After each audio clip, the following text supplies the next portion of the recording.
الحمد لله رب العالمين، نحمده ونستعينه ونستغفره ونعوذ بالله من شرور أنفسنا ومن سيئات أعمالنا. من يهده الله فلا مضل له ومن يضلل فلا هادي له.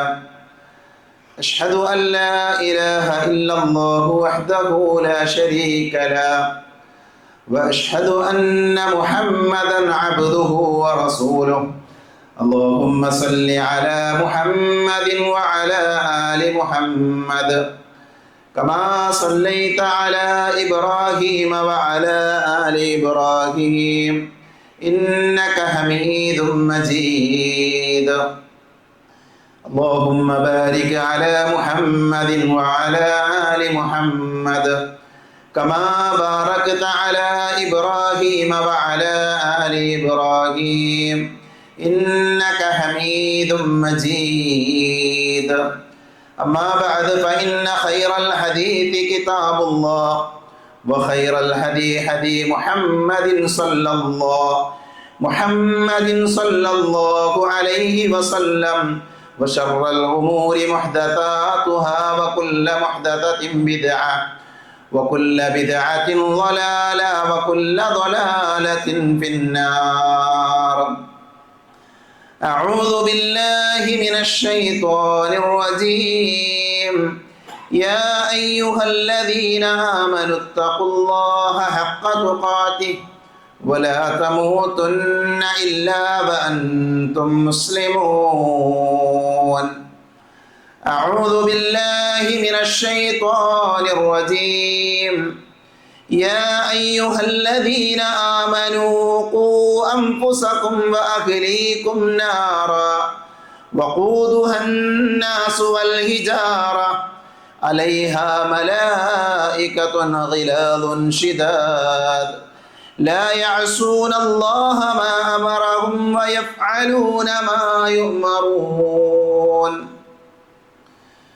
പരിശുദ്ധമായ അള്ളാഹുവിൻ്റെ ഭവനത്തിൽ ഒരുമിച്ച് ചേർന്ന സഹോദരങ്ങളെ, സഹോദരികളെ, സർവ്വലോക രക്ഷിതാവായ അള്ളാഹുവിനെ സൂക്ഷിക്കണേ എന്ന് സംസാരിക്കുന്ന എന്നോടും കേൾക്കുന്ന നിങ്ങളോടും വളരെയധികം സ്നേഹത്തോടുകൂടെ ഓർമ്മപ്പെടുത്തുകയാണ്, ഉപദേശിക്കുകയാണ്. കേരളത്തിലും ചില പ്രദേശങ്ങളിലുമെല്ലാം ഇതൊരു അവധിക്കാലമാണ്. നമ്മുടെ മക്കളെ സംബന്ധിച്ചിടത്തോളം ഏറെ ശ്രദ്ധ കാണിക്കേണ്ട ഒരു സന്ദർഭത്തിലൂടെയാണ് രക്ഷിതാക്കൾ കടന്നു പോകുന്നത്. അതുകൊണ്ട് തന്നെ ഈ അവധിക്കാലത്ത് ഒരു മാതാവ് അല്ലെങ്കിൽ പിതാവ് എന്ന നിലയിൽ മുതിർന്ന ആളുകൾ ശ്രദ്ധിക്കേണ്ട ഏതാനും ചില കാര്യങ്ങൾ നിങ്ങളുടെ ശ്രദ്ധയിലേക്ക് കൊണ്ടുവരിക എന്നതാണ് ഈ ഖുതുബയിലൂടെ ഉദ്ദേശിക്കുന്നത്. അവധിക്കാലമെന്ന് പറയുമ്പോൾ മക്കൾക്ക് കളിക്കാനുള്ള സമയമായിക്കൊണ്ടാണ് പല ആളുകളും അവധിക്കാലത്തെ കാണാറുള്ളത്. എന്നാൽ വിശ്വാസികളായ മാതാപിതാക്കളെ സംബന്ധിച്ചിടത്തോളം അവരെ ഈമാനികമായി ഉയർത്തിക്കൊണ്ടുവരാൻ, സ്വഭാവരംഗത്തവർക്ക് മാറ്റങ്ങൾ ഉണ്ടാക്കാൻ ഏറെ ഉപകരിക്കുന്ന സമയമായിക്കൊണ്ടാണ് ഈ സന്ദർഭത്തെ മാതാപിതാക്കൾ കാണേണ്ടത്. നമ്മുടെ മക്കൾക്ക്, നമ്മുടെ വിദ്യാർത്ഥികൾക്ക് ഈ അവധിക്കാലത്ത് രക്ഷിതാക്കളിൽ നിന്ന്, ഒരു ഉമ്മയിൽ നിന്ന്, ഒരു ഉപ്പയിൽ നിന്ന് ലഭിക്കേണ്ട ചില പാഠങ്ങളുണ്ട്. അതോടൊപ്പം തന്നെ നമ്മുടെ വിദ്യാർത്ഥികൾ, നമ്മുടെ കുട്ടികൾ മനസ്സിലാക്കേണ്ട ചില കാര്യങ്ങളുമുണ്ട്. അതിലൊന്നാമത്തെ കാര്യം ഒരു അവധിക്കാലമാണ്. അവധിക്കാലം എന്ന് പറയുമ്പോൾ ഒഴിവ് സമയം എന്ന് വേണമെങ്കിൽ നമുക്ക് പറയാം. അതുകൊണ്ട് തന്നെ ഒന്നാമതായി രക്ഷിതാക്കളും വിദ്യാർത്ഥികളും അറിയേണ്ടത് സമയത്തിൻ്റെ ഗൗരവമാണ്. വരാൻ പോകുന്ന അല്ലെങ്കിൽ ആരംഭിച്ച ഈ 2 മാസക്കാലം, ഈ 2 മാസത്തിൽ സമയത്തിൻ്റെ ഗൗരവത്തെക്കുറിച്ച് നല്ല ബോധ്യം മാതാപിതാക്കൾക്ക് ഉണ്ടാകേണ്ടതുണ്ട്. അവധിക്കാലം എന്ന് പറഞ്ഞാൽ ഉത്തരവാദിത്തങ്ങളിൽ നിന്നുള്ള ഒരു മോചനമല്ല യഥാർത്ഥത്തിൽ നമ്മുടെ മുന്നിലുള്ള ഈ കാലഘട്ടം. നമ്മുടെ കുട്ടികൾ വെറുതെ ഇരിക്കുമ്പോഴാണ് മോശം ചിന്തകളിലേക്ക്, അതേപോലെ തന്നെ കൂട്ടുകെട്ടിലേക്ക്, അത്തരം സാഹചര്യങ്ങളിലൊക്കെ അവർ കടന്നു പോകുന്നത്. അവർക്ക് പ്രത്യേകമായി ഒന്നും ചെയ്യാനില്ലാത്ത ഒരു സന്ദർഭം ഉണ്ടായത് കൊണ്ടാണ്.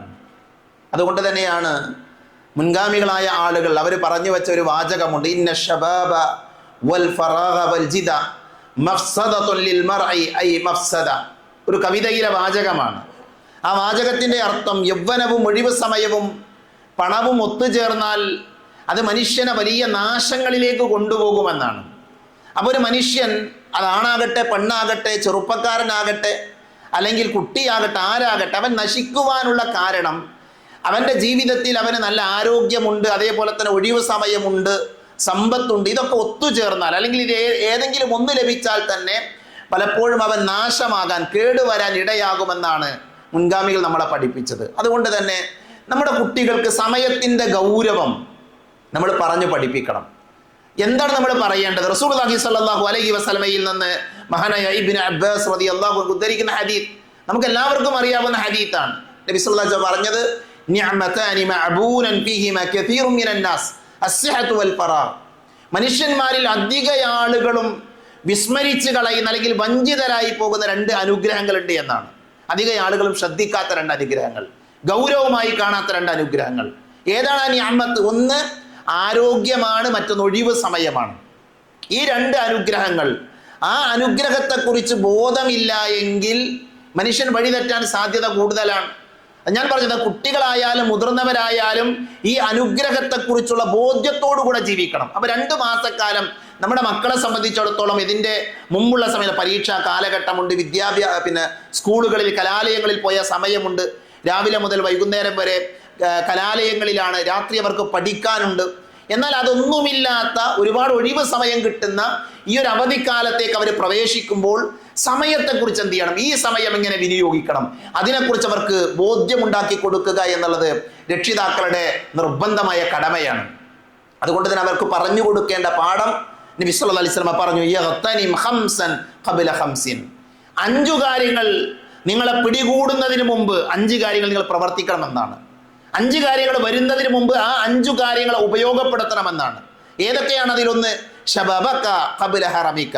നിനക്ക് ആരോഗ്യം, നിനക്ക് നിന്റെ യുവത്വ കാലഘട്ടം, വാർദ്ധക്യം വരുന്നതിന് മുമ്പ്, പ്രായമാകുന്നതിന് മുമ്പ് യുവത്വത്തെ ഉപയോഗപ്പെടുത്തണം. വസിഹതക ഖബ്ല സഖമിക. നിന്റെ ആരോഗ്യത്തെ, രോഗിയാകുന്നതിന് മുമ്പ് ആരോഗ്യത്തെ നീ എന്ത് ചെയ്യണം, ഉപയോഗപ്പെടുത്തണം. അതേപോലെ തന്നെ ഗിനാക ഖബ്ല ഫഖരിക. നിന്റെ സാമ്പത്തികമായ ഭദ്രത, ദാരിദ്ര്യം വരുന്നതിൻ്റെ മുൻപ് നല്ല രീതിയിൽ എന്ത് ചെയ്യണം, നീ ഉപയോഗപ്പെടുത്തണം. അടുത്ത വാചകം വഫറഗക ഖബ്ല ശുഗ്ലിക. നീ തിരക്കിലാകുന്നതിന് മുമ്പ്. ഒരുപക്ഷെ കാലം കുറെ കഴിയുമ്പോൾ വലിയ തിരക്കുകൾ വരും. ആ തിരക്കിൻ്റെ മുമ്പ് എന്ത് ചെയ്യണം, ഒഴിവ് സമയത്ത് നന്നായി നീ ഉപയോഗപ്പെടുത്തണം. റസൂലുള്ളാഹി സ്വല്ലല്ലാഹു അലൈഹി വസല്ലമ പഠിപ്പിച്ച കാര്യമാണ്. വഹയതക ഖബ്ല മൗതിക. നിന്റെ മരണം വരുന്നതിൻ്റെ മുൻപ് നിന്റെ ജീവിതത്തെ നീ ധന്യമാക്കണം, ഉപയോഗപ്പെടുത്തണം. പ്രിയപ്പെട്ടവർ, ഈ ഉപദേശമാണ് നമുക്ക് സ്വയം ഏറ്റെടുക്കാനും നമ്മുടെ കുട്ടികൾക്ക് കൈമാറാനുമുള്ളത്. നമ്മുടെ മുൻപിലുള്ള സമയത്ത് എന്ത് ചെയ്യണം, അവർ കൃത്യമായി ഉപയോഗപ്പെടുത്തുന്നുണ്ടോ എന്ന് രക്ഷിതാക്കൾ ശ്രദ്ധിക്കണം. ഒരു ഉമ്മയുടെ, ബാപ്പയുടെ ബാധ്യതയാണ് ഈ അവധി സമയത്ത് എങ്ങനെയാണ് നമ്മുടെ കുട്ടികൾ അവരുടെ സമയം കളയുന്നത്. അതിനെന്ത് വേണം? ഒന്ന്, കൃത്യമായ ഒരു ദിനചര്യ നമ്മുടെ കുട്ടികൾക്ക് ഉണ്ടാകണം. അവർ രാവിലെ എഴുന്നേൽക്കുന്നത് മുതൽ ഉറങ്ങാൻ പോകുന്നത് വരെയുള്ള സമയത്തിനിടയിൽ അവർക്ക് കൃത്യമായൊരു ഷെഡ്യൂൾ അത് നമ്മൾ ഉണ്ടാക്കി കൊടുക്കേണ്ടി വരും. അല്ലെങ്കിൽ മക്കളോട് സ്വയം എന്ത് ചെയ്യണം, നമ്മൾ ഉണ്ടാക്കിയെടുക്കാൻ വേണ്ടി പറയണം. അവരത് ചെയ്തു തരണം, നമ്മളത് കാണണം. എന്നിട്ട് എന്താണ് അവർ ചെയ്യുന്നത് എന്ന് എന്ത് ചെയ്യണം, രക്ഷിതാക്കൾ ഒരു കൃത്യമായ നിരീക്ഷണം ആ മേഖലയിൽ നടത്തേണ്ടതുണ്ട്. രണ്ടാമത്തെ കാര്യം, ഈ ഒഴിവ് സമയത്ത് നമ്മുടെ കുട്ടികൾ വായനാശീലം വളർത്താൻ, അവർ വായിക്കുന്ന ആളുകളാണോ എന്ന് ശ്രദ്ധിക്കുക. അല്ലെങ്കിൽ അത്തരം പുസ്തകങ്ങളൊക്കെ വാങ്ങിക്കൊടുത്ത് അവരെ വായന പ്രേരിപ്പിക്കാൻ രക്ഷിതാക്കൾ ഈ സമയത്ത് ശ്രദ്ധിക്കേണ്ടതുണ്ട്. മൂന്നാമത്തെ കാര്യം, സ്വാഭാവികമായും ഒരു അവധി സമയത്ത് ഇത്രയും കാലം അവർ പുസ്തകത്തിലായിരുന്നു, പഠനത്തിലായിരുന്നു. വീണ്ടും നമ്മൾ അതിൽ തന്നെ പൂർണ്ണമായി കെട്ടിയിടുകയല്ല, മറിച്ച് അവർക്ക് വിനോദത്തിനുള്ള, അതേപോലെ തന്നെ അത്തരം അവരുടെ മനസ്സുകൾക്ക് സന്തോഷം നൽകുന്ന അനിസ്ലാമികമല്ലാത്ത കാര്യങ്ങളിലേക്ക് എന്ത് ചെയ്യുക, അതിനവർക്ക് സമയം നിശ്ചയിച്ചു കൊടുക്കണം. അതോടൊപ്പം തന്നെ നമ്മുടെ വീട്ടുജോലികളിൽ, വീട്ടിലെ കാര്യങ്ങൾ എന്ത് ചെയ്യണം, നമ്മുടെ മക്കളെ പങ്കാളികളാക്കണം.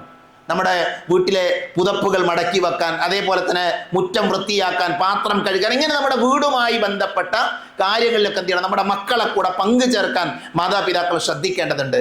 അതേപോലെ തന്നെ അഞ്ചാമത്തെ ഒരു കാര്യം, സർഗാത്മകമായ കഴിവുകൾ ഉണ്ടാകും നമ്മുടെ കുട്ടികൾക്ക്.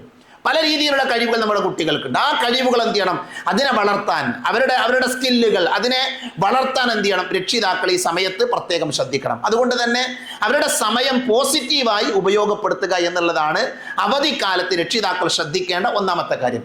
രണ്ടാമത്തെ കാര്യം, ദീനീ പഠനത്തിന് എന്ത് ചെയ്യണം, നമ്മുടെ കുട്ടികൾ മുൻഗണന കൊടുക്കുന്നവരാകണം. അത് രക്ഷിതാക്കൾ ഉറപ്പുവരുത്തണം. പ്രത്യേകിച്ച് ഈ അവധി സമയത്ത് സ്കൂൾ പഠനത്തിനിടയിൽ പലപ്പോഴും നമ്മുടെ കുട്ടികൾക്ക് ലഭിക്കാതെ പോയ ഇസ്ലാമിൻ്റെ അടിസ്ഥാന പാഠങ്ങളുണ്ട്.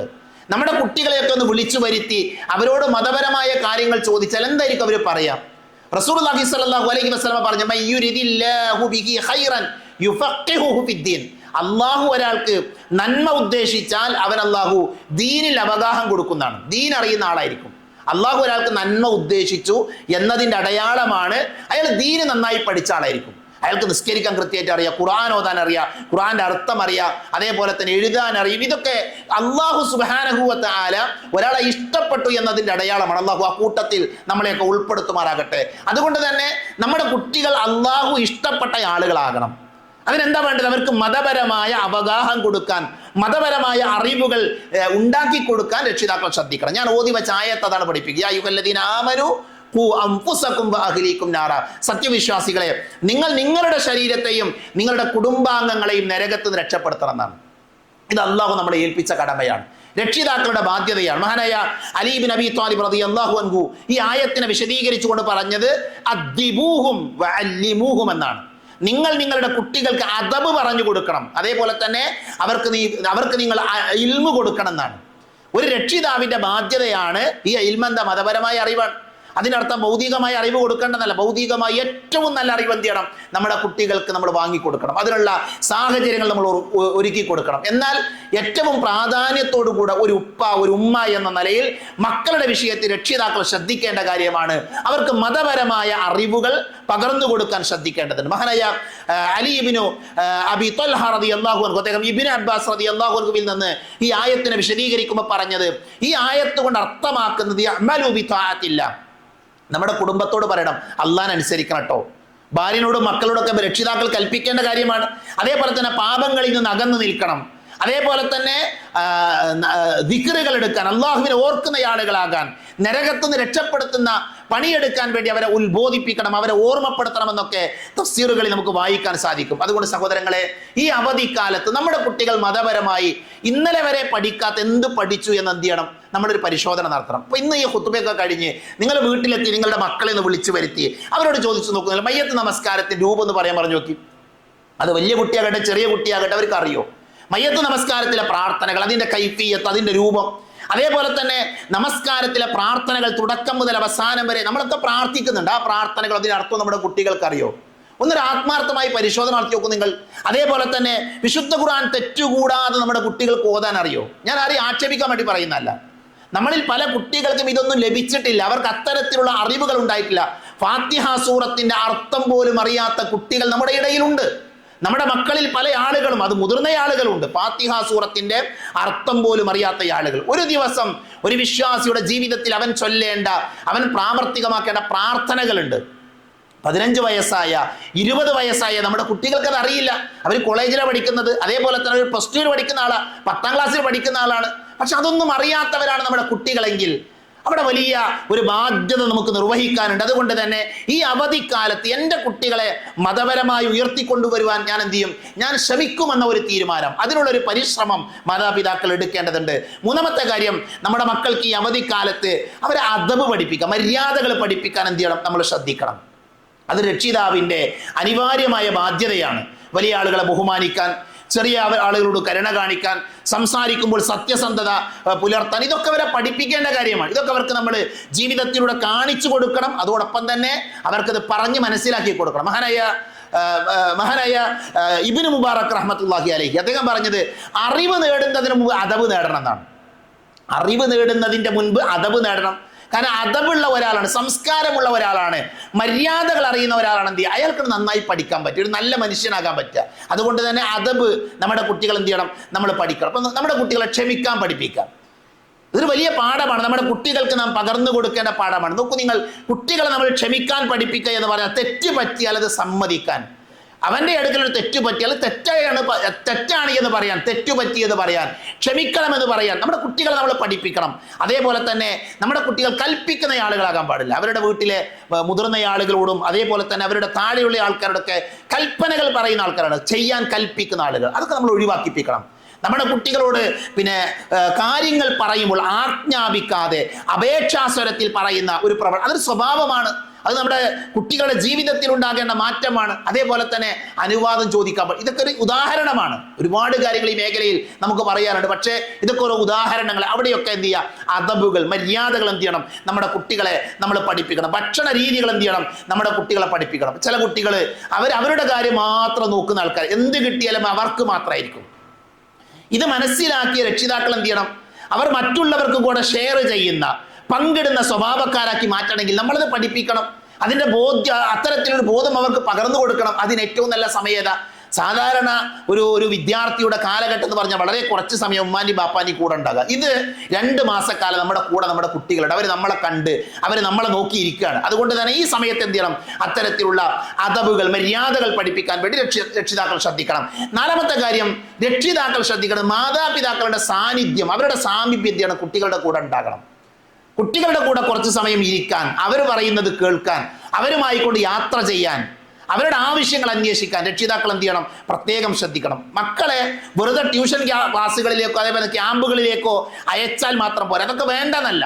ഈ അവധിക്കാലത്തും ഒരുപാട് സമയം കുട്ടികൾ അത്തരത്തിലുള്ള കാര്യങ്ങളിലേക്ക് വിടുന്ന രക്ഷിതാക്കളുണ്ട്. എന്നാൽ ഒരുപക്ഷെ നമ്മുടെ കുട്ടികൾ ആഗ്രഹിക്കുന്നത് കുറച്ച് സമയം അവരുടെ കൂടെ ചെലവഴിക്കാൻ, ബാപ്പാൻ്റെയും ഉമ്മാൻ്റെയും ഒക്കെ കൂടെ ഒന്ന് യാത്ര ചെയ്യാൻ, ഒരുമിച്ചിരിക്കാനൊക്കെ ആഗ്രഹിക്കുന്ന മക്കളുണ്ടാകും. അതുകൊണ്ട് തന്നെ അത്തരത്തിലുള്ള അവസരം നമ്മൾ ഉണ്ടാക്കി കൊടുക്കണം. അവരോട് കരുണ കാണിക്കാൻ, അവരെ സ്നേഹിക്കാൻ, അവരെ ചേർത്ത് പിടിക്കാൻ രക്ഷിതാക്കൾക്ക് പറ്റണം. മഹാനായ റസൂലുള്ളാഹി സ്വല്ലല്ലാഹി അലൈഹി വസല്ലം ഒരിക്കൽ മിമ്പറിൽ ഖുത്ബ പറയാണ്. അപ്പോഴാണ് നബിന്റെ പേരക്കുട്ടികളെ ഹസൻ ഹുസൈൻ റളിയല്ലാഹു അൻഹുമ അവർ രണ്ടുപേരും പള്ളിയിലേക്ക് വരുന്നത്. നബി സല്ലല്ലാഹു അലൈഹി വസല്ലം മിമ്പർ വന്ന് താഴെ ഇറങ്ങി. നബി അവരെ വാരിയെടുത്തു. നബി സല്ലല്ലാഹു അലൈഹി വസല്ലം അവരെ ചുംബിച്ചു. എന്നിട്ട് നബി ആയത്തോതി, ഇന്നമാ അംവാലുക്കും ഔലാദുക്കും ഫിത്ന, മക്കളും സമ്പത്തും പരീക്ഷണമാണ് എന്ന ആയത്തോതി. നോക്കൂ നിങ്ങൾ, മിമ്പറിൽ നിന്നാണ് നബി താഴെ ഇറങ്ങി ആ മക്കളെ കണ്ടപ്പോൾ അവരെ വാരിയെടുക്കുന്നത്, അവരെ ചേർത്ത് പിടിക്കുന്നത്. റസൂലുള്ളാഹി സ്വല്ലല്ലാഹു അലൈഹി വസല്ലമയുടെ മാതൃകയാണത്. മഹാനായ അനസ് റളിയല്ലാഹു അൻഹു പറയുന്നുണ്ട്, നബി സല്ലല്ലാഹു അലൈഹി വസല്ലം കുട്ടികളുടെ അരികിലൂടെ നടന്നു പോകുമ്പോൾ അവർക്ക് സലാം പറയും. നമ്മൾ ഈ പല ആൾക്കാരും കുട്ടികളെ കണ്ടെത്തിയില്ല, അവരെ ശ്രദ്ധിക്കും കൂടിയില്ല. നബിയുടെ മാതൃക ഏതാണ്? അതേപോലെ തന്നെ പ്രവാചകൻ സ്വല്ലല്ലാഹു അലൈഹി വസല്ലമ മക്കളെ ചുംബിക്കാറുണ്ട്. ഇതൊക്കെ റസൂലുള്ളാഹി സ്വല്ലല്ലാഹി അലൈഹി വസല്ലം നമുക്ക് കാണിച്ചു തന്ന കുട്ടികളോടുള്ള മര്യാദകളാണ്. അതുകൊണ്ട് തന്നെ മക്കളുടെ കൂടെ ഇരിക്കാൻ എന്ത് ചെയ്യണം, ഈ അവധിക്കാലത്ത് രക്ഷിതാക്കൾ പ്രത്യേകം ശ്രദ്ധിക്കണം. അവർക്ക് കൊടുക്കേണ്ട സ്ഥാനം കൊടുക്കണം. നബി സല്ലല്ലാഹു അലൈഹി വസല്ലമയുടെ സദസ്സിൽ എപ്പോഴും നബിയുടെ വലതുവശത്ത് അബ്ദുല്ലാഹി ബിൻ അബ്ബാസ് റളിയല്ലാഹു അൻഹു വന്നിരിക്കും. എല്ലാ ദിവസവും നബിന്റെ സദസ്സ് അദ്ദേഹത്തിന് അറിയാം. ആ സദസ്സ് തുടങ്ങുന്നതിന് മുമ്പ് നബിന്റെ സീറ്റിന്റെ തൊട്ടുപുറത്ത് അബ്ദുല്ലാഹി ബിൻ അബ്ബാസ് റളിയല്ലാഹു അൻഹു വന്നിരിക്കും. അപ്പൊ നബിയുടെ സദസ്സിലേക്ക് പല ആളുകളും പലതും കൊടുക്കും. ഈത്തപ്പഴം കൊണ്ടുവരും, പാല് കൊണ്ടുവരും, പലതും കൊണ്ടുവരും. അപ്പൊ ഒരിക്കൽ നബി സല്ലല്ലാഹു അലൈഹി വസല്ലമയുടെ സദസ്സ് ആരംഭിച്ചു. അപ്പൊ ഒരാൾ പാല് കൊണ്ടുവന്നു. അപ്പൊ നബിക്കത് വിതരണം ചെയ്യണം, ആളുകളുടെ ഇടയിലേക്ക് കൊടുക്കണം. പക്ഷെ അവിടെ ഒരു പ്രശ്നം, ആ സദസ്സിൽ പ്രായമുള്ള കുറെ ആളുകളുണ്ട്.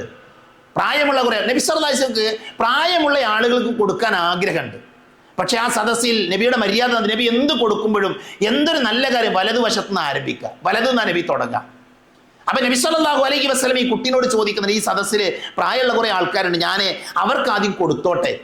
അപ്പൊ ആ കുട്ടി പറഞ്ഞൊരു വാചകം എന്താ അറിയോ, ഞാൻ നബിയെ നേരത്തെ നബിയുടെ ഈ കസാരയുടെ നബി ഇരിക്കുന്നതിന്റെ തൊട്ടടുത്ത് ഞാൻ വന്നിരിക്കാൻ കാരണം എനിക്കറിയാം അള്ളാന്റെ റസൂൽ എന്ത് ചെയ്യുമ്പോഴെന്ത് ചെയ്യും, അത് വലത്തുനിന്നാ തുടങ്ങാൻ എനിക്കറിയാം. അത് ആദ്യം ലഭിക്കാൻ വേണ്ടിയാണ് ഞാൻ വന്നില്ല, അതുകൊണ്ട് ഞാൻ സമ്മതിക്കൂല. നോക്കൂ നിങ്ങൾ, ആ കുട്ടിക്ക് ആ തിരിച്ചറിവ്. അബ്ദുല്ലാഹി ബിൻ അബ്ബാസ് എന്ന് പറഞ്ഞാൽ നബിന്റെ സഹോദരന്റെ പുത്രനാണ്, ചെറിയ കുട്ടിയാണ്. ആ കുട്ടിക്ക് ആ തിരിച്ചറിവ് കിട്ടിയത്, ആ ഒരു അദബ് കിട്ടിയത്, ആ ഒരു മര്യാദ കിട്ടിയത് എങ്ങനെയാ, നബി സല്ലല്ലാഹു അലൈഹി വസല്ലമയുടെ പെരുമാറ്റത്തിലൂടെ നബിയെ കണ്ട് അദ്ദേഹം പഠിക്കണം. അതുകൊണ്ട് രക്ഷിതാക്കൾ എന്ത് ചെയ്യണം, കുട്ടികൾക്ക് മാതൃകയാകാൻ വേണ്ടി നമ്മൾ ശ്രദ്ധിക്കേണ്ടതുണ്ട്. മഹാനായ ഇബ്നു ഉസൈമീൻ റഹ്മത്തുള്ളാഹി അലൈഹി പറഞ്ഞത്, നിങ്ങൾ നിങ്ങളുടെ മക്കളെ സംസാരത്തിലും പ്രവൃത്തിയിലും സത്യസന്ധത പഠിപ്പിക്കുക. അവരോട് സംസാരിക്കുകയാണെങ്കിൽ കളവ് പറയാതെ. ഇത് രക്ഷിതാക്കൾ ശ്രദ്ധിക്കേണ്ട കാര്യമാണ്. നമ്മൾ കളവ് പറയുന്ന ആൾക്കാരാണെങ്കിൽ നമ്മുടെ കുട്ടികൾ അതിലേക്കാൾ വലിയ കളവ് പറയും. അതേപോലെ തന്നെ അവർക്ക് വാഗ്ദാനം നൽകുകയാണെങ്കിൽ അത് ലംഘിക്കാതിരിക്കുക. കുട്ടികളോട് എന്തെങ്കിലും നമ്മൾ വാങ്ങിക്കൊടുക്കാന്ന് പറഞ്ഞാൽ അത് വാങ്ങിക്കൊടുക്കണം. ഇനി മറന്നുപോയതാണെങ്കിൽ ഓർമ്മ വരുമ്പോൾ നമ്മളത് ചെയ്യണം. അപ്പോൾ മനുഷ്യന്മാരുടെ മറവിയൊക്കെ സംഭവിക്കാം. മഹാന്മാരായ പണ്ഡിതന്മാരെ വളരെ കൃത്യമായി അത് നമ്മളെ പഠിപ്പിച്ച് കാണാൻ പറ്റും. അഞ്ചാമത്തെ കാര്യം, നമ്മുടെ കുട്ടികൾ സോഷ്യൽ മീഡിയയിൽ ഇടപെടുന്നുണ്ട് എങ്കിൽ അതിൻ്റെ അപകടങ്ങൾ ആദ്യം നമ്മൾ തിരിച്ചറിയണം. സോഷ്യൽ മീഡിയ പരമാവധി എന്ത് ചെയ്യണം? അപ്പോൾ വിദേശ രാജ്യങ്ങളിലൊക്കെ കുട്ടികളിൽ നിന്ന് സോഷ്യൽ മീഡിയയെ എടുത്തു മാറ്റുന്ന നിയമങ്ങളൊക്കെ വന്നുകൊണ്ടിരിക്കുകയാണ്. നമ്മുടെ നാട്ടിൽ അങ്ങനത്തെ ഒരു പ്രശ്നമല്ല. നമ്മുടെ നാട്ടിൽ എന്ത് ചെയ്യുക? കുട്ടികൾ സുലഭമായിട്ട് അവർ സോഷ്യൽ മീഡിയ ഉപയോഗിക്കുകയാണ്. നമ്മുടെ കുട്ടികളുടെ അധിക സമയം പോകുന്ന അവിടെയാണ്. എല്ലാ കുട്ടികളാണെന്നല്ല, പക്ഷെ ഒരുപാട് കുട്ടികൾ എന്ത് ചെയ്യുന്നുണ്ട്? സോഷ്യൽ മീഡിയകളിൽ അവരുടെ സമയങ്ങൾ കളയുന്നുണ്ട്, ഗെയിം കളിക്കുന്ന കുട്ടികളുണ്ട്. അതുകൊണ്ട് തന്നെ സോഷ്യൽ മീഡിയയുടെ അപകടങ്ങൾ എന്ത് ചെയ്യണം? നമ്മുടെ കുട്ടികളെ നമ്മൾ പറഞ്ഞ് ബോധ്യപ്പെടുത്തണം. അവരുടെ സമയം നന്മയിലാണ് ഉപയോഗപ്പെടുത്തേണ്ടത് എന്ന അറിവ് എന്ത് ചെയ്യണം? നമ്മൾ അവർക്ക് പകർന്നു. ഞാനത് കൂടുതൽ വിശദീകരിക്കേണ്ട ആവശ്യമില്ല, നമ്മളത് പ്രത്യേകം ശ്രദ്ധിക്കേണ്ട കാര്യമാണ്. അതേപോലെ തന്നെ ആരാധനകൾക്ക് പ്രോത്സാഹനം നൽകണം. നമ്മുടെ കുട്ടികൾക്ക് ആരാധനകൾക്ക് പ്രോത്സാഹനം നൽകണം. ഇപ്പം നമ്മൾ ജുമാക്ക് വന്നു, നമ്മുടെ എല്ലാവരെയും മക്കള് നമ്മൾ വന്ന സമയത്ത് വന്നിട്ടുണ്ടോ? നമ്മുടെ വീട്ടിലെ കുട്ടികളൊക്കെ ഇവിടെ അവർ സ്കൂളിലുള്ള സമയത്ത് പലപ്പോഴും ജുമാക്ക് വൈകിയ വരിക. അപ്പൊ ഈ അവധിക്കാലത്ത് നമ്മൾ പള്ളിയിൽ വരുന്നതിന്റെ കൂടെ അവരെയും കൂട്ടി വരണം. മഗ്‌രിബിനായാലും അതേപോലെ തന്നെ സുബഹിക്കായാലൊക്കെ നമ്മുടെ കുട്ടികൾ നമ്മളെ പള്ളിയിലേക്ക് എന്ത് ചെയ്യുക? നമ്മൾ കൊണ്ടുപോകുന്ന, ചേർത്ത് പിടിക്കുന്ന ആളുകളായി മാറണം. അവർക്ക് നമ്മൾ ആരാധനകൾക്ക് പ്രോത്സാഹനം കൊടുക്കുക. മഹാനായ ലുക്മാനുൽ ഹക്കീമിന്റെ ചരിത്രമൊക്കെ നമുക്കറിയാം. അദ്ദേഹം ഓരോ ഉപദേശങ്ങൾ മതപരമായി മക്കൾക്ക് പ്രോത്സാഹനം നൽകിയ ഒരുപാട് ഉപദേശങ്ങൾ സൂറത്തുൽ ലുക്മാനിൽ നമുക്ക് വായിക്കാൻ സാധിക്കും. അത്തരം കാര്യങ്ങൾ എന്ത് ചെയ്യണം? നമ്മൾ ശ്രദ്ധിക്കണം. നിങ്ങൾ ഇസ്ലാമിക ലോകത്തെ മഹാപണ്ഡിതനാണ് മഹാനായ ഹാഫിദ് ഇബ്നു ഹജർ അസ്ഖലാനി റഹ്മത്തുള്ളാഹി അലൈഹി. അദ്ദേഹത്തിന്റെ ഗ്രന്ഥമാണ് ബുലൂഗുൽ മറാം എന്ന് പറയുന്ന ഹദീത്തിന്റെ ഗ്രന്ഥമുണ്ട്, ബുലൂഗുൽ മറാം. ആ ഹദീത്തിന്റെ ഗ്രന്ഥം അദ്ദേഹം എഴുതാൻ കാരണം എന്താ അറിയോ? അദ്ദേഹത്തിന്റെ ആൺകുട്ടി ഉണ്ടായി. അദ്ദേഹത്തിന്റെ ആ ആൺകുട്ടിയെ പണ്ഡിതനാക്കണം, ഒരു ആലിമാക്കണം എന്ന ഒരൊറ്റ ലക്ഷ്യത്തിലാണ് ബുലൂഗുൽ മറാം എന്ന് പറയുന്ന പ്രസിദ്ധമായ ഗ്രന്ഥം ഈ ലോകത്ത് പിറവിയെടുക്കുന്നത്. ഒരു ബാപ്പ, ആ ബാപ്പാന്റെ ആഗ്രഹമായിരുന്നു മകനെ നന്നാക്കണം എന്നുള്ളത്. എങ്ങനെ ഇമാം ഷാഫിയെ ലോകത്ത് ലഭിച്ചത്? ഇമാം ഷാഫിയെ കുറിച്ച് അറിയാത്ത ആരും നമ്മുടെ കൂട്ടത്തിലില്ല. ഇമാം ഷാഫി എന്ന് പറയുന്ന ഒരു മഹാപണ്ഡിതനെ ഈ ലോകത്തെ ലഭിക്കാനുള്ള ഏറ്റവും പ്രധാനപ്പെട്ട ഒരു കാരണം അദ്ദേഹത്തിന്റെ ഉമ്മയുടെ സേവനമാണ്. എൻ്റെ കുട്ടിയെ ഒരു ആലിമാക്കണം, ഒരു പണ്ഡിതനാക്കണം. ആ ഉമ്മ അത് ആഗ്രഹിക്കുകയും അവന്റെ ഭാഷ നന്നാകാൻ വേണ്ടി, ഇമാം ഷാഫിയുടെ ഭാഷ നന്നാകാൻ വേണ്ടി അറബി സംസാരിക്കുന്ന ആളുകളുടെ ഇടയിൽ, ഫുസ്ഹ സംസാരിക്കുന്ന ആളുകളുടെ ഇടയിലേക്ക് കൊണ്ടുപോയ ഒട്ടനവധി ചരിത്രങ്ങൾ ഇമാം ഷാഫി റഹ്മത്തുള്ളാഹി അലൈഹിയുടെ ചരിത്രത്തിൽ നമുക്ക് വായിക്കാൻ പറ്റും.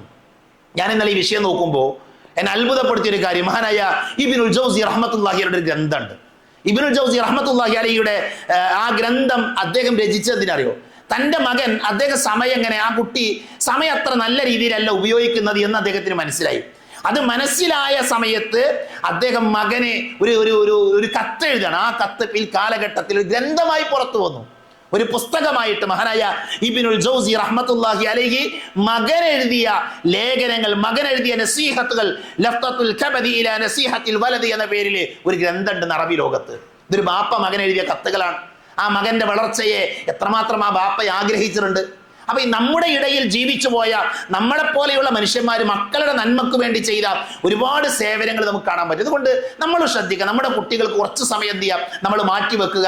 ഈ അവധിക്കാലം കഴിയുമ്പോൾ ചെറിയ കുട്ടിയായാലും കുറച്ച് മുതിർന്ന ആളുകളായാലും ഒരു വലിയ മാറ്റം ഉണ്ടാക്കാൻ നമ്മൾ വിചാരിച്ചാൽ നടക്കും. അതിനുവേണ്ടി നമ്മൾ ശ്രദ്ധിക്കുക.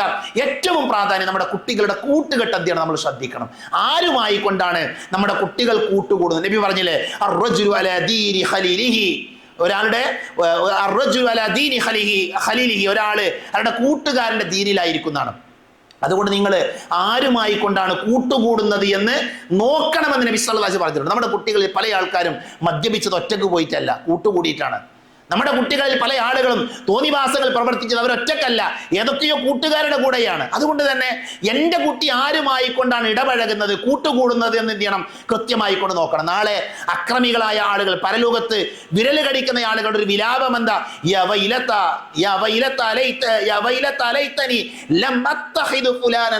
അവർ പറയുന്ന വാചകം എന്താ? ഞാൻ ഇന്നയാളെ കൂട്ടുകാരനായി സ്വീകരിച്ചിട്ടില്ലായിരുന്നെങ്കിൽ എത്ര നന്നായിരുന്നു എന്ന് മനുഷ്യന്മാർ പറയുന്നതാണ്. അതുകൊണ്ട് ആ ഒരു അവസരം ഇല്ലാതെയാക്കാൻ എന്ത് വേണം? നല്ല ആളുകളുമായി കൊണ്ട് നമ്മൾ കൂട്ടുകൂടുക. നമ്മുടെ മക്കളെ നന്മയിൽ ജീവിപ്പിക്കുന്ന, അതിനെ സാഹചര്യങ്ങൾ ഒരുക്കുന്ന നല്ല മാതാപിതാക്കളാവുക. അല്ലാഹു നമ്മെ അനുഗ്രഹിക്കുമാറാകട്ടെ.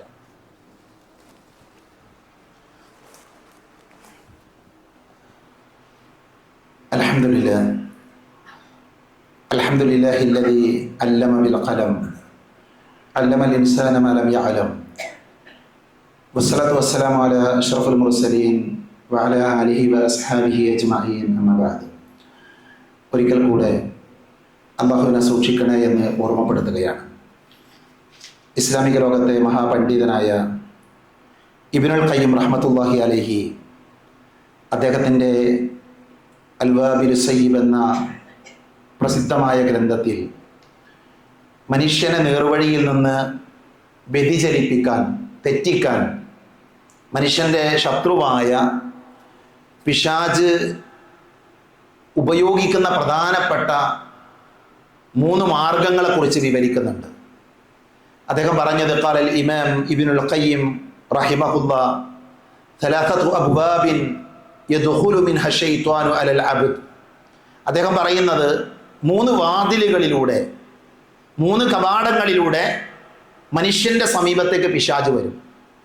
ആ 3 വഴികൾ, 3 കാര്യങ്ങൾ, അത് മനുഷ്യൻ ചെയ്താൽ എന്ത് ചെയ്യും? അവന് വഴിതെറ്റും. ഏതൊക്കെയാണ് ആ 3 കാര്യങ്ങൾ? മഹാനായ ഇബ്നുൽ ഖയ്യിം റഹ്മത്തുള്ളാഹി അലൈഹി പറഞ്ഞത്, ഈ 3 കവാടങ്ങൾ മനുഷ്യൻ അടച്ചു പിടിച്ചാൽ, ആ 3 കവാടങ്ങൾ അവൻ ശ്രദ്ധിച്ചാൽ ഒരു വിശ്വാസിക്ക് എന്ത് ചെയ്യാൻ പറ്റും? അയാളുടെ ആത്മീയ ജീവിതം കൂടുതൽ സുരക്ഷിതമാക്കാൻ പറ്റുമെന്നാണ്. അതുകൊണ്ട് തന്നെ പിശാച് നമ്മളിലേക്ക് കടന്നു വരുന്ന വഴി ഏതാണെന്ന് ആദ്യം മനസ്സിലാക്കുക. അദ്ദേഹം പറഞ്ഞു, ഒന്നാമത്തത് അൽ ഗഫ്ല. ഒന്നാമത്തെ കാര്യം എന്താ? അശ്രദ്ധയാണ്, ശ്രദ്ധയില്ലായ്മയാണ്. മനുഷ്യൻ്റെ ഹൃദയത്തിലേക്ക് പിശാച് വരുന്ന വഴി എന്താ? മനുഷ്യനെ അശ്രദ്ധനാക്കുക. നിങ്ങൾ ആലോചിച്ച് നോക്കൂ, നമ്മൾ എപ്പോൾ അശ്രദ്ധരാകുന്നോ ആ സമയത്തൊക്കെ നമ്മൾ എന്ത് ചെയ്യും? പലതരത്തിലുള്ള തിന്മകളിലേക്ക് പോകും. ഖുർആൻ ഓതുന്നതിൽ നിന്ന്, ദിക്റുകളിൽ നിന്ന്, നമസ്കാരത്തിൽ നിന്ന്, ഇതൊക്കെ നമ്മൾ വിടാൻ, മാറി നിൽക്കാൻ കാരണം നമ്മൾ അശ്രദ്ധരാണ്, ഗഫ്ലത്തിലാണ് നമ്മൾ ജീവിക്കുന്നത്. അതുകൊണ്ട് തന്നെ നമ്മൾ ശ്രദ്ധയോടുകൂടെ ജീവിക്കണം. പിശാചിൻ്റെ ആവശ്യം എന്താ? നമ്മളെ ശ്രദ്ധ തെറ്റിക്കുക എന്നുള്ളതാണ്. ഖുർആൻ ഓതാനിരിക്കുമ്പോൾ എന്ത് ചെയ്യും? വേറെ എന്തിലേക്ക് നമ്മുടെ ശ്രദ്ധ കൊണ്ടുപോകും. ബാങ്ക് കൊടുക്കുന്നത് കേൾക്കുമ്പോൾ വേറെ എന്തിലേക്ക് നമ്മുടെ ശ്രദ്ധ കൊണ്ടുപോകും. നമുക്കറിയാം പള്ളിയിൽ വരണം, നമ്മളിത് പഠിച്ച ആളുകളാണ്, പക്ഷെ അവിടെ ആ ശ്രദ്ധയിൽ നിന്ന് പിശാച് നമ്മളെ തെറ്റിക്കും. അതാണ് പിശാച് നമ്മളിലേക്ക് വരുന്ന ഒരു വഴി. അതുകൊണ്ട് തന്നെ ഗഫ്ലത്തിൽ നിന്ന് എന്ത് ചെയ്യണം? നമ്മൾ അള്ളാഹുവിനോട് കാവൽ ചോദിക്കണം, ശ്രദ്ധയോടുകൂടെ ജീവിക്കാൻ നമ്മൾ ശ്രദ്ധിക്കണം. രണ്ടാമത്തത് അദ്ദേഹം പറഞ്ഞ അത്താനി അശ്ശഹുവ. രണ്ടാമത്തേത് ഇച്ഛകളാണ്. എന്താണ് ഇച്ഛകൾ എന്ന് പറഞ്ഞാൽ? നമ്മുടെ മനസ്സിന് തോന്നുന്നത് പ്രവർത്തിക്കുക. അത് പിശാച് ഉണ്ടാക്കി തരുന്നൊരു ചിന്തയാണ്. മനുഷ്യൻ വഴിതെറ്റാനുള്ള ഏറ്റവും പ്രധാനപ്പെട്ട കാര്യമാണ് ഈ ഷഹുവാത്തുകൾ, ഇച്ഛകൾ എന്ന് പറയുന്നത്. അവൻ്റെ മനസ്സെന്താണോ ആഗ്രഹിക്കുന്നത് അതിൻ്റെ പിറകെ അവൻ പോവുക. നമ്മൾ യഥാർത്ഥത്തിൽ മനസ്സിൻ്റെ അടിമകളാകാൻ പാടില്ല. മനസ്സിലായി? മനസ്സിൻ്റെ അടിമകളാകാൻ പാടില്ല. മനസ്സിൽ തോന്നുന്ന, വിചാരിക്കുന്ന എല്ലാ കാര്യങ്ങളും ചെയ്യുക എന്ന് പറഞ്ഞാൽ അത് വലിയ അപകടങ്ങൾ ഉണ്ടാക്കും. നമ്മുടെ മനസ്സ് തിന്മയിലേക്ക് പ്രേരിപ്പിക്കും. നബി സല്ലല്ലാഹു അലൈഹി വസല്ലം ഖുർആനിൽ ആയത്തിലൂടെ ഇന്ന നഫ്സ ലഅമ്മാറത്തുൻ ബിസ്സൂ. മനുഷ്യന്റെ മനസ്സ് തെറ്റിലേക്കാണ് കൊണ്ടുപോവുക. തെറ്റിലേക്ക് പ്രേരിപ്പിക്കുന്ന ഒരു മനസ്സ് മനുഷ്യനുണ്ട്. ആ ഷഹുവാത്തുകളുടെ പിറകെ എന്ത് ചെയ്യാൻ പാടില്ല? നമ്മൾ പോകാൻ പാടില്ല. അതുകൊണ്ട് തന്നെ അധർമ്മങ്ങളിലേക്ക്, തെറ്റായ പ്രവർത്തികളിലേക്ക് ഈ ഷഹുവാത്തുകൾ നമ്മളെ നയിക്കും. ലഹരിയാകട്ടെ, അവിഹിത ബന്ധങ്ങളാകട്ടെ, അശ്ലീലതകൾ കാണൽ, ഇതൊക്കെ എന്താണ്? ഷഹുവാത്തുകളാണ്. ആ ഷഹുവാത്തുകളിലേക്ക് പോകാതെ നമ്മൾ എന്ത് ചെയ്യുക? ആത്മനിയന്ത്രണം പാലിക്കണം. ഇച്ഛകളുടെ പിറകെ പോകാതെ അള്ളാഹുവിനെ ഭയപ്പെട്ട് നമ്മുടെ മനസ്സിനെ പിടിച്ചു നിർത്തിയാൽ പിശാച് നമുക്ക് രക്ഷപ്പെടാൻ പറ്റും. മൂന്നാമത്തത് ഗളബാണ്. പിശാച് നമ്മളിലേക്ക് വരുന്ന മൂന്നാമത്തെ വഴി അത് കോപമാണ്, ദേഷ്യമാണ്. റസൂലുള്ളാഹി സ്വല്ലല്ലാഹു അലൈഹി വസല്ലമ വളരെ ഗൗരവത്തിൽ താക്കി, ദേഷ്യം എന്ന് പറഞ്ഞാൽ പിശാചിൽ നിന്നാണ്. നമുക്ക് ലൈലത്തുൽ ഖദർ എന്നാണ് പഠിപ്പിക്കാൻ വേണ്ടി നബി വരുന്നത്. ലൈലത്തുൽ ഖദർ നബിക്കത് അറിയാം. ലൈലത്തുൽ ഖദർ എന്ന് പറഞ്ഞാൽ 1000 മാസങ്ങളെക്കാൾ ശ്രേഷ്ഠതയുള്ള ഒറ്റ രാത്രിയാണ്. ആ ദിവസം പഠിപ്പിക്കാൻ വേണ്ടി നബി വരുമ്പോഴാണ് 2 ആൾക്കാർ അടി കൂടുന്ന നബി കാണുന്നത്, ശണ്ട കൂടുന്നത് കാണുന്നത്. നബി അതിൽ ഇടപെട്ടു. നബി സല്ലല്ലാഹു അലൈഹി വസല്ലമ ആ പറയാൻ വേണ്ടി വന്ന കാര്യം മറപ്പിക്കപ്പെട്ടതാ. നബി അവരോട് പറയുന്നു, നിങ്ങൾ 2 പേരും ഈ ശണ്ട കൂടുന്നത് ഒരു വാചകം നിങ്ങൾ പറഞ്ഞിരുന്നുവെങ്കിൽ ഇത് കൂടുമായിരുന്നില്ല. അഊദു ബില്ലാഹി മിനശ് ശൈത്വാനിർ റജീം. ദേഷ്യം വരുമ്പോൾ നമ്മൾ ചെയ്യേണ്ട വാചകമാണത്. ദേഷ്യം വരുന്ന ആൾക്കാർ എന്ത് ചെയ്യുക? അയാള് ദേഷ്യം വരികയാണെങ്കിൽ മിണ്ടാതിരിക്കണം. അതേപോലെ തന്നെ ഔദു ചെല്ലണം, വുദു ചെയ്യണം, ഇരിക്കണം എന്നൊക്കെ നബി സല്ലല്ലാഹു അലൈഹി വസല്ലം പഠിപ്പിച്ച കാണാൻ പറ്റും. അപ്പൊ ദേഷ്യം പിശാചിൽ നിന്നാണ്. പിശാചിന്റെ ആവശ്യമാണ് നമ്മൾ ദേഷ്യപ്പെടുന്നത്. കുറേ പ്രശ്നങ്ങളുടെ അടിസ്ഥാനം എന്താ? അനാവശ്യമായ ദേഷ്യങ്ങളാണ്. അതുകൊണ്ട് തന്നെ ഈ 3 വഴികൾ എന്ത് ചെയ്യണം? നമ്മൾ ശ്രദ്ധിക്കണം. നമ്മളിലേക്ക് പിശാച് കടന്നു വരുന്ന ഈ 3 വഴികളുടെ അപകടങ്ങൾ നമ്മൾ ഓരോരുത്തരും മനസ്സിലാക്കുക, ശ്രദ്ധയോടുകൂടെ ജീവിക്കുക. ഷഹ്വാത്തുകളുടെ ഇച്ഛകളുടെ പിറകെ പോകാതിരിക്കുക, ദേഷ്യത്തന്തിയെ നിയന്ത്രിക്കുക. അങ്ങനെയാണ് എങ്കിൽ നമുക്ക് എന്ത് ചെയ്യാൻ പറ്റും? നമ്മുടെ ആത്മീയ ജീവിതത്തെ, നമ്മുടെ ജീവിതത്തെ ധന്യമാക്കാൻ നമുക്ക് സാധിക്കുമെന്നാണ് മഹാനായ ഇബ്നുൽ ഖയ്യിം റഹ്മത്തുള്ളാഹി അലൈഹി നമ്മെ ഓർമ്മപ്പെടുത്തി. അതുകൊണ്ട് ആ കാര്യങ്ങൾ എന്ത് ചെയ്യണം? നമ്മൾ ശ്രദ്ധിക്കണം. ദീനുമായി ബന്ധപ്പെട്ട് പിശാചിൽ നിന്ന് അകന്നു നിൽക്കാനാണ് എപ്പോഴും നമ്മൾ ശ്രദ്ധിക്കണം. അല്ലാഹു അതിനുള്ള തൗഫീഖ് നമുക്ക് എല്ലാവർക്കും നൽകി നമ്മെ അനുഗ്രഹിക്കുമാറാകട്ടെ. ദീന് പഠിക്കാനുള്ള ഒരുപാട് വാതിലുകൾ നമ്മുടെ മുമ്പിലുണ്ട്. ഇപ്പൊ നോക്കൂ, നിങ്ങൾ ഹജ്ജിന്റെ സമയമാണ്. ലോകത്തുള്ള വിശ്വാസികൾ ഹജ്ജിനുള്ള തയ്യാറെടുപ്പുകൾ നടത്തിക്കൊണ്ടിരിക്കുന്ന വളരെയധികം സന്തോഷകരമായ ഒരു സമയത്തിലൂടെയാണ് നമ്മൾ കടന്നു പോകുന്നത്. അള്ളാഹു ഈ പ്രാവശ്യം ഹജ്ജിന് പോകുന്ന എല്ലാ ആളുകൾക്കും മഖ്ബൂലും മബ്രൂറുമായ ഹജ്ജ് ചെയ്യാനുള്ള തൗഫീഖ് നൽകുമാറാകട്ടെ. നമ്മുടെ ഈ പരിസര പ്രദേശങ്ങളിൽ നിന്ന് ഹജ്ജിന് പോകുന്ന ധാരാളം ആളുകൾ ഉണ്ടാകും. അവർക്ക് ശരിയായ ഹജ്ജ് എന്താണെന്ന് പഠിച്ചിട്ട് വേണം ഹജ്ജിന് പോകാൻ. ഹജ്ജ് എന്ന് പറഞ്ഞാൽ 6, 7, 8 ലക്ഷം രൂപ മുടക്കി ഏകദേശം 2 മാസക്കാലത്തോളം യാത്ര ചെയ്യുന്നൊരു ഇബാദത്താണ്. മറ്റു ഇബാദത്തുകൾ പോലെയല്ല, വലിയ സംഖ്യ മുടക്കിയിട്ടാണ് ഹജ്ജിന് പോകുന്നത്. അതുകൊണ്ട് തന്നെ ഹജ്ജിന് പോകുന്ന ഒരാൾ ഹജ്ജിന്റെ കർമ്മങ്ങൾ കൃത്യമായി പഠിക്കണം. എങ്ങനെയാണ് ജംറയിൽ കല്ലെറിയുക, മിനയിൽ എങ്ങനെ നിസ്കരിക്കുക, മുസ്ദലിഫയിൽ എന്താ ചെയ്യേണ്ടത്, അതേപോലെ തന്നെ അറഫ എങ്ങനെയാണ് ഉപയോഗപ്പെടുത്തേണ്ടത്, തവാഫുമായി ബന്ധപ്പെട്ട വിധികൾ എന്താണ്, ഇതൊക്കെ പഠിക്കാതെ പോയാൽ വലിയ അപകടമാണ്. അതുകൊണ്ട് തന്നെ ഹജ്ജിന്റെ രൂപം നബി സല്ലല്ലാഹു അലൈഹി വസല്ലം പഠിപ്പിച്ചതുപോലെ പഠിക്കാൻ ഓരോരുത്തരും ശ്രദ്ധിക്കണം. അപ്പൊ നമുക്കറിയാവുന്ന ഇപ്രാവശ്യം ഹജ്ജിന് പോകുന്ന ആളുകളുണ്ട് എങ്കിൽ നമ്മുടെ ഈ പള്ളിയുടെ പരിസരത്ത് ഒരു ഹജ്ജ് ക്യാമ്പ് നടക്കുക. രാജാ ഹാൾ മുതുവട്ടൂരിലുള്ള ആ ഹാളിൽ വെച്ച് ഏപ്രിൽ 14 ചൊവ്വാഴ്ച രാവിലെ 9 മണി മുതൽ ഉച്ചക്ക് 12 മണി വരെ നീണ്ടു നിൽക്കുന്ന ഒരു ഹജ്ജ് ക്യാമ്പ് നടക്കുന്നുണ്ട്. അപ്പൊ നമ്മുടെ പരിചയത്തിലുള്ള ആൾക്കാർ എന്ത് ചെയ്യുക? ആ ക്യാമ്പിനെ കുറിച്ച് അറിയിച്ചു കൊടുക്കുക. അവരെ പങ്കെടുപ്പിക്കാൻ വേണ്ടി നമ്മൾ ശ്രദ്ധിക്കണമെന്ന് ഈ സന്ദർഭത്തിൽ ഓർമ്മപ്പെടുത്തുകയാണ്. ഞാൻ കുട്ടികളുമായി ബന്ധപ്പെട്ട വിഷയമാണ് ഇന്നത്തെ ഖുത്ബയിൽ പറഞ്ഞത്. നമ്മുടെ കുട്ടികൾക്ക് ഈ അവധിക്കാലത്ത് അവരുടെ ദീനിയായ വളർച്ചയ്ക്ക് ഉപകാരപ്പെടുന്ന ധാരാളം ക്യാമ്പുകൾ, ക്ലാസ്സുകൾ നമ്മുടെ പരിസര പ്രദേശങ്ങളൊക്കെ നടക്കുന്നത്. അതിന്റെ പോസ്റ്റർ പുറത്തുണ്ട്. ഞാൻ കഴിഞ്ഞ ഖുത്ബയിൽ സൂചിപ്പിച്ചിരുന്നു. അത്തരം സദസ്സുകളിൽ എന്ത് ചെയ്യുക? നമ്മുടെ കുട്ടികളെ പങ്കെടുപ്പിക്കാനും മതപരമായ അറിവുകൾ നേടിയെടുക്കാനുള്ള അവസരങ്ങൾ ഉണ്ടാക്കി കൊടുക്കാനും നമ്മൾ ഓരോരുത്തരും ശ്രദ്ധിക്കുക. അല്ലാഹു സുബ്ഹാനഹു വ തആല നമ്മുടെ ജീവിതത്തെ അവൻ ഇഷ്ടപ്പെടുന്ന രീതിയിൽ ക്രമീകരിക്കുന്ന നല്ല വിശ്വാസികളുടെ കൂട്ടത്തിൽ ഉൾപ്പെടുത്തി അനുഗ്രഹിക്കുമാറാകട്ടെ. അറിഞ്ഞുമറിയാതെയും നമ്മുടെ ജീവിതത്തിൽ സംഭവിച്ചു പോയ ചെറുതും വലുതുമായ എല്ലാ തെറ്റുകുറ്റങ്ങളും അല്ലാഹു പുറത്തു മാപ്പാക്കി തരുമാറാകട്ടെ. രോഗം കൊണ്ട് ബുദ്ധിമുട്ടുന്നവരുണ്ട്, അല്ലാഹു ശിഫ നൽകുമാറാകട്ടെ. മരണപ്പെട്ടു പോയവരുണ്ട്, അല്ലാഹു മഗ്ഫിറത്ത് നൽകി അനുഗ്രഹിക്കുമാറാകട്ടെ. ലോകത്തിന്റെ വിവിധ ഭാഗങ്ങളിൽ പ്രയാസങ്ങൾ അനുഭവിക്കുന്ന, ബുദ്ധിമുട്ടുന്ന ധാരാളം സഹോദരങ്ങളുടെ അല്ലാഹുവിന്റെ പ്രയാസങ്ങൾ തീർത്തു കൊടുക്കുമാറാകട്ടെ. ജയിലുകളിൽ നിരപരാധികളായി കഴിയുന്ന ആയിരക്കണക്കിന് മനുഷ്യരുടെ അല്ലാഹുവർക്ക് മോചനം നൽകുമാറാകട്ടെ. اللهم اغفر للمؤمنين والمؤمنات والمسلمين والمسلمات الاحياء منهم والاموات. اللهم اجرنا من النار، اللهم اجرنا من النار، اللهم اجرنا من النار. ربنا آتنا في الدنيا حسنة وفي الآخرة حسنة وقنا عذاب النار. آمين آمين برحمتك يا أرحم الراحمين. وآخر دعوانا أن الحمد لله رب العالمين.